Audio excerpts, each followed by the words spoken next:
I'm so anxious. I have not shown my face on camera in what feels like forever.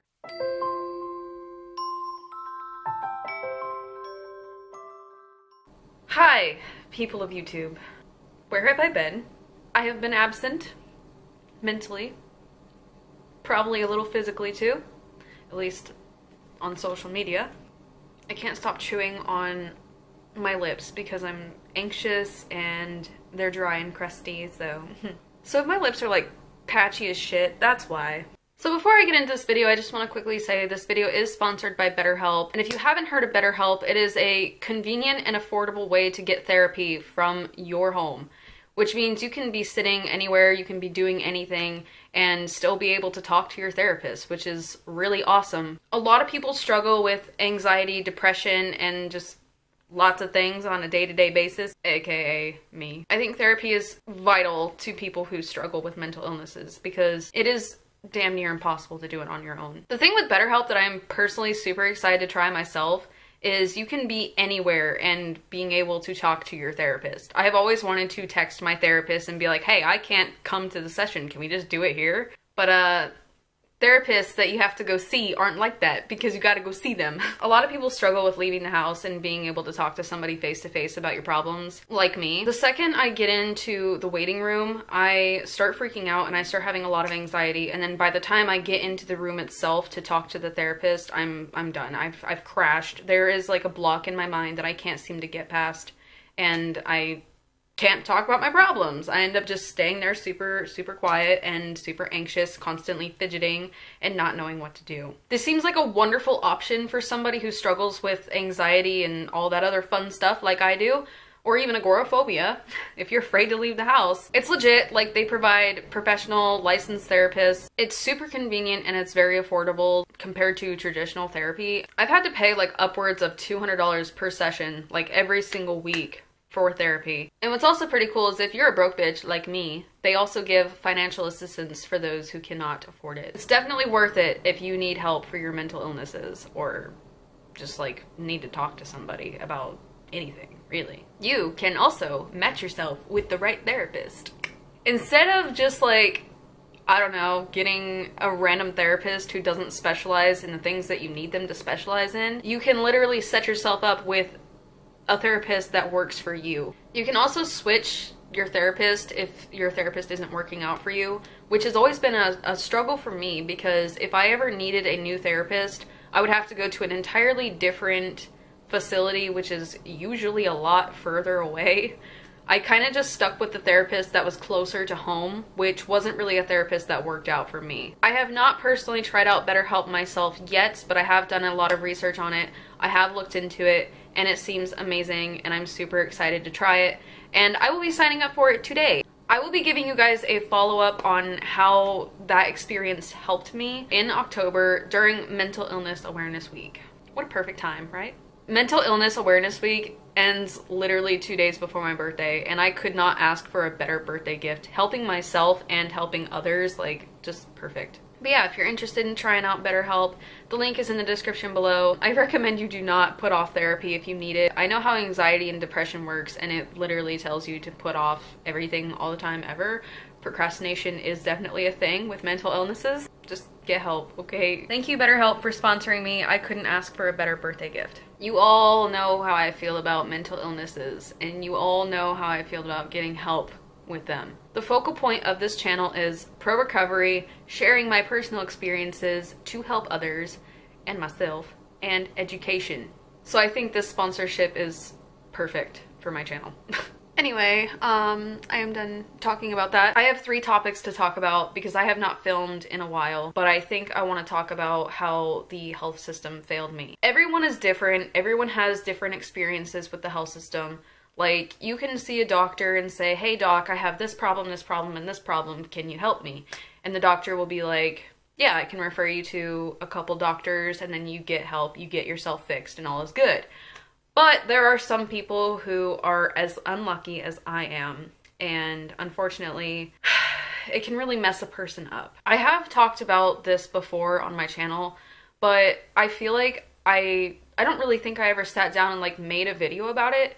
So this is what I'm doing. I'm making a video about it because your girl needs to talk about this shit. So I don't want to like bring anybody down or anything. I mean, I'm always doing that, what the hell. But in my last 2 videos, I talked about my friend Abby who passed away. She had an eating disorder, if you haven't seen that video, and that's like 99% chance what took her life. But I mean, we're not entirely sure yet, but like, that's what we think. She reached out a lot, like she really tried to get help for everything that was wrong with her, but the system didn't take her seriously, so she was unable to get help for her problems. But this is not about her, this is about me. So let me talk about my experience. Ever since I was like a teenager, I've seen several doctors, I've seen 2 therapists in my entire life, I think. My first one, she was just doing her job, and I was kind of like a very difficult teenager to work with, so I don't really blame her, and frankly, I don't really remember much from that time. I saw it as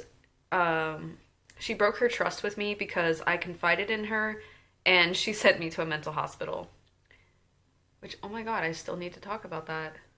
Oh, I have a video about my mental hospital experience. I'll upload that soon. It's okay. But yeah, so she sent me away, and I was just like, shit, I guess I shouldn't talk to anybody anymore, because they're just gonna put me away. But again, she was just doing her job. I don't blame her for that. That's what she's supposed to do. So yeah, I never really saw anybody since until recently when I saw my therapist. I told him I had an eating disorder because I didn't want him to be like in the dark with me, like always dropping weight. Literally every time he saw me, I was like a size smaller, and I didn't want him to like assume anything, so I just came out and told him. But obviously, since eating disorders literally take your life slowly, he wanted to get me help for it, so he wanted to completely focus on my eating disorder, and it took off focus on everything else that's wrong with me. So like my traumas, my anxiety, depression, bipolar disorder, insomnia, like just everything that I deal with, he decided to not look at right now and focus on my eating disorder and getting me help for it. But I told him I wasn't ready to get help for my eating disorder. I'm ready to get help for everything else. And I think if we focus on everything else, I might actually be able to overcome my eating disorder, because these things could be contributing to my eating disorder, if that makes any sense. But he didn't see it that way. He was like, well, your eating disorder might be causing these things. And I'm like, well, no, because like I've been dealing with these things my entire life. My eating disorder hasn't always been a problem. Like I'll go from recovery to relapse all the time, but it wasn't consistently a problem since I was a kid. These things were. I think trauma really has a big part to do with it, because I still don't know how to cope with these things. So this is my coping mechanism. Every therapist is different. They all deal with things their own way. They all help other people different ways. Like some people do like hypnotherapy or exposure. Every therapist is different. But I didn't really like this therapist because he refused to talk about anything else until I got help for my eating disorder. So he was like really pushing for outpatient. And when I finally grew the courage to call the outpatient facility, I told them everything I was going through, and they were like, your behaviors are too bad for outpatient. You need to go inpatient, which surprised the hell out of me, because every single time I called an inpatient facility, they were like, how much do you weigh and how tall are you? I told them, and they were like, you're not sick enough for this place. So I never went to the inpatient facility because A, I can't afford it. It's like thousands and thousands of dollars, and B, I just was not ready for it. So I decided to recover on my own, and that actually went pretty okay for a little bit. I'll have to talk about that in a different video because that's not the topic of this video. But anyway, so aside from mental health, the mental health systems just literally always failed me as I see it. Like, I know you guys probably see it a different way, but that's how I see it, and it's been hard for me to reach out and get help for my mental health since then. Which is why I'm super excited about this BetterHelp thing, because I need help for my mental health, okay? So when it comes to physical medicine, I'm a bit iffy about it, because when I was a kid, I didn't have as many like health problems. I had a lot of health problems for a kid, but overall I was pretty healthy. But every time I needed help for something, they usually got solved pretty easily, I guess, pretty quickly. Not quickly at all. It wasn't quick. It actually took a very long time. But they got solved pretty easily. I didn't really have a whole lot of problems with that. But as I've grown older and started seeing doctors on my own, it seems like it just hasn't really worked out the same way. I saw a general practitioner for about 3 months when I lived in my previous home. She did not help me with anything I told her about. So then I changed doctors to a closer doctor. It seems like she's half-assed her job. I can't really give an example of everything, but I told her about my eating disorder and I needed a referral to a dietitian. I then saw that dietitian and she was like, I can't help you. I'm not in charge of eating disorder patients. I don't know anything about eating disorders, so I can't really help you. And I'm just like, what the fuck? Like, why would you refer me to a dietitian who does not specialize with eating disorders? That is the point of all of this. So she failed with that. I told her about my rib that's popping in and out of place. If you've seen my previous videos where I talked about my gallbladder issues, she made me believe it was my gallbladder because she asked me a few symptoms and I told her, yes, I am having these symptoms. And she was like, okay, we need to get your gallbladder taken out immediately, so we're gonna schedule with the surgeon. So she made me think it was like bad, like it was my gallbladder for sure. I think she did a few tests, but not anything like extensive. She did an ultrasound, that's it, that's all she did. She saw that there were a few like masses, or a few like small masses in my gallbladder, but nothing serious. But she still said that I need to get my gallbladder taken out. So when I saw this surgeon, he basically looked at me like I'm a fucking moron, and he was like, no, the symptoms that you're having are not gallbladder problems. You're stupid. And I'm like, well, it wasn't me, it was my doctor. And he was like, well, your doctor's a fucking idiot. Get out of my office. It was my rib. I know for sure it's my rib. I'm not a doctor or anything like that, but my bottom rib or cartilage is popping in and out of place, and that is not normal. That is definitely not my liver. That is not my gallbladder. It is my rib. I can feel it. It's popping in and out of place. I'm not entirely sure that my rib has to do with my breathing problems, but I've had breathing problems my entire life.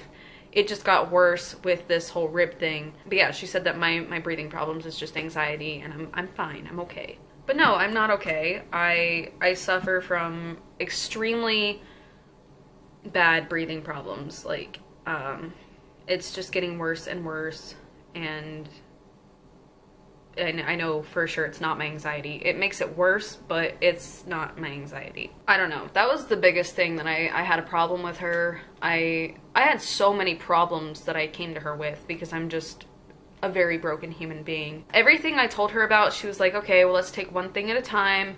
And it didn't seem like she took the top priority thing. She kind of just, it seemed to me like she just went at it. Her priorities were fucked, basically. And that ended up coming on to me and messing me up, because the top priority thing is being able to breathe like a human being should. I also have rheumatoid arthritis, which affects me on a day-to-day basis. So that was the second priority. And she didn't even look at that one. When I was a kid, my right knee was so swollen I had to quit gymnastics. And it made me lazy, made me fat, and it made me want to kill myself. And it was like that for an entire year. It finally got drained, and it was all good. But now my left knee is swollen, and it has gotten so bad that I am literally terrified of eating sodium because it makes it worse. Sometimes I can't walk or even go to work. I can't do a lot of things because of my knee. And just like my arthritis in general, it's just getting really bad. And I asked her to refer me to a rheumatologist, but she never got the referral in. Well, then I got in a car accident, and then she started focusing on that and relieving my pain, which is all good, but I still couldn't breathe, and I was still having a lot of other problems as well. I know that she's just a general practitioner, but like, I don't know, she just was not doing her job well enough, and she kind of made me feel like I'm a hypochondriac, I'm making all this shit up. I'm not actually in as much pain as I say that I'm in, so it made me feel like my problems were inadequate, and she made me feel a little bit crazy for saying I go through this, and give her a list of 100 different things. But I've actually taken a lot of time to sit there and focus on these things and think, are these things real or are they just in my head? Is she doing her job or is she half-assing her job? And I've come to the conclusion that she was just half-assing her job and she was not doing everything to her full potential. She was young. That could have been, I don't know. I hate giving excuses for people because I've done that my entire life. And I think it's time that I just stop giving excuses for people. She is a doctor. God damn it. She should be doing her job. Okay. Anyway, so she eventually dropped me as a patient because I'm just a little bit too much for her. Makes sense because I'm very fucked. So I never got help for my eating disorder. Never got help for my breathing problems. Never got help for my arthritis, insomnia, depression, anxiety, physical, mental, everything. Just everything. Oh, and not to mention, she referred me to a bone doctor because my hip is still in pain from my car accident a year ago, and it shouldn't be in pain still. And that bone doctor basically said I'm fine. That could be true, but if I'm still in pain, we should continue to figure out why, not just give up. Oh, your bones are fine, okay, it's a dead end. Well, it's probably my nerves, so I should have been referred to a nerve doctor. This video is honestly all over the place and you guys are probably thinking a lot of things and probably thinking I'm an idiot, which I probably am. Point is, I have been so scared to see any mental health doctors or any like physical doctors or general practitioners or anything because I've been so scared of them just saying, sorry, we can't do anything for you. That actually brings me to emergency rooms. Urgent cares have always been great. They've always been helpful. Every time I needed them, they were good. But the emergency rooms have been a different story. I only go to emergency rooms if I think it's an emergency, obviously. And I go to the best emergency rooms in the state. It's Ohio State University emergency rooms.